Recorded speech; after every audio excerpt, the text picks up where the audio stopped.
Bem, pessoal, vamos de BTC no fim de tarde dessa terça-feira, 17 de janeiro.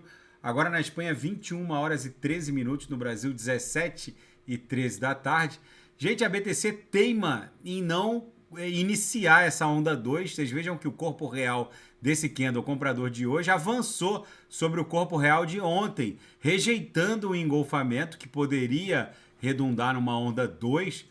Se a gente olhar, aqui eu estou no gráfico diário, agora se a gente olhar aqui no 4 horas dentro da banda de VWAP semanal, vocês vejam que a gente tá desenhando aqui no 4 horas, nesse candle aqui das últimas 4 horas, praticamente um corpo real que está avançando em direção às uppers, ou seja, é muito provável que a gente siga estressando as uppers, está muito perigoso tradear tanto no sentido long quanto no sentido short, porque se abrir um short, é muito natural e factível que antes dela descer, ela deu uma agulhada em direção a esse setor avermelhado aqui, como aqui, ó, a esse setor de absoluta sobrecompra, como aqui, ela pode agulhar facilmente em direção a 21.800.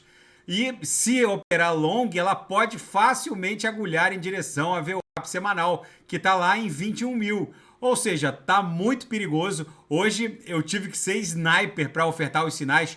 Todos os sinais fecharam, tanto no copy trade quanto na sala de sinais, justamente porque eu peguei aqui um teste aqui, ó, da VWAP semanal e a gente acabou saindo com todos os sinais no gain. Mas tá perigoso de tradear no intraday.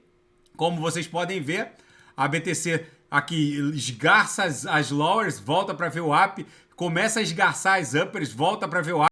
Aqui, ó, no meio da tarde aí no Brasil, deu uma furada na última upper, voltou rapidamente para VWAP. Eu ofertei mais sinal aqui na sala de sinais e no copy trade, que fecharam rapidamente quando a gente beijou a primeira lower. Ou seja, tá muito volátil. A BTC facilmente aqui na banda de VWAP semanal pode estressar esse setor avermelhado aqui de sobrecompra e eventualmente liquidar shortados. Também pode liquidar o pessoal no sentido long, se alavancar demais e ela vier dar um beijinho aqui, ou na VWAP semanal, ou nas lowers, ela pode facilmente buscar 20.700, porque o mercado tá nervoso, é bom ter um olho no gato, outro olho no peixe para tradar. E na seara fática, especialistas apontam que o colapso da FTX enfraqueceu a centralização, as exchanges centralizadas, e adiantou o uso da autocustódia e de plataformas DeFi em pelo menos 5 anos. Esse é o lado bom do crash da FTX. Eu reportei isso no canal. Naquele cenário de terra arrasada, eu fiz um vídeo reportando que o colapso da FTX iria empurrar os usuários de criptoativos em direção à autocustódia.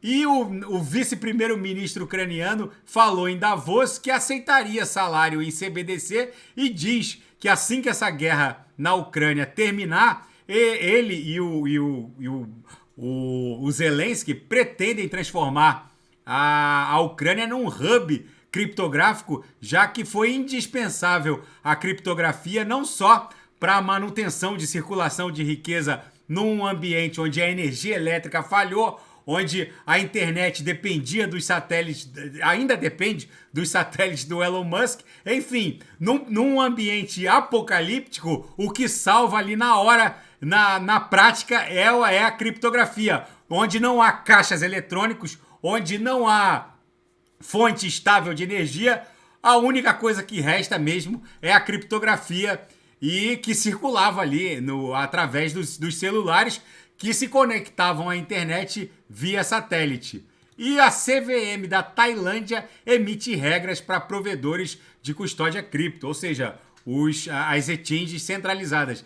Na seara geopolítica e finanças internacionais, uma reportagem aqui na Bloomberg sobre os irmãos Winklevoss, que são os últimos fundadores de startups cripto multibilionárias, como é o caso, era pelo menos o caso da Gemini, e que teve problemas, como a Gemini está tendo problemas, e que resolve culpar todo mundo menos a eles mesmos. Na verdade, eles fizeram uma parceria tresloucada com a Digital Currency Group do Barry Silbert e eles terceirizaram o braço de stake earn da Gemini, e aí o Silbert alavancou, entrou em default e acabou arrastando a Gemini. E agora a própria SEC entrou com um processo, a CVM norte-americana entrou com um processo contra ambos. Enfim, os irmãos Winklevoss são aqueles que processaram Mark Zuckerberg, alegando que fundaram também o Facebook com o Mark, junto com um brasileiro, ganharam, fizeram um acordo, né? Ganharam uma bolada, pegaram parte do dinheiro, compraram BTC e agora estão em vias de encarar uma falência, justamente porque fizeram uma parceria tresloucada e irresponsável com a Genesis. A Gemini, que é dos irmãos Winklevoss, fizeram uma parceria com a Genesis, que acabou entrando em default. E o plano para aceitar a subida no teto da dívida pública norte-americana, o plano republicano, pode causar uma mega catástrofe econômica.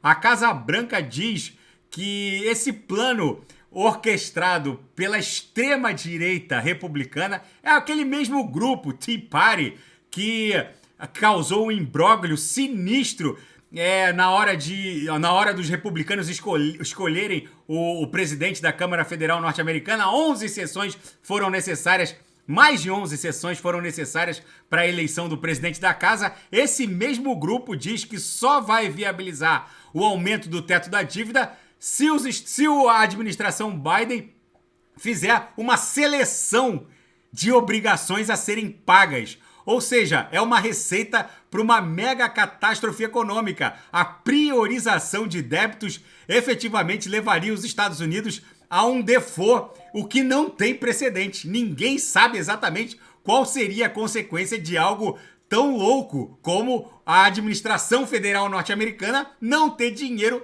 para quitar suas obrigações. Vamos ver como isso vai se desdobrar. Não foi fácil.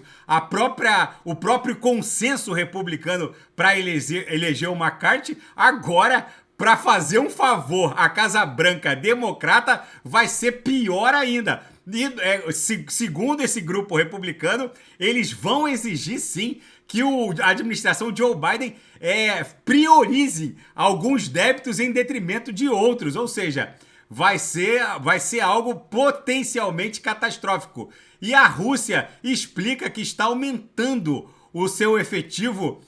As fileiras das Forças Armadas Russas hoje estão em 1 milhão de integrantes. Eles querem aumentar para 1,5 milhão de integrantes, indicando que pelo menos 695 mil soldados seriam contratados entre mercenários e voluntários. Ou seja, o Putin está montando uma máquina de guerra proporcional àquela máquina de guerra da Segunda Guerra Mundial. Enfim, 1,5 milhão de pessoas nas fileiras das forças russas.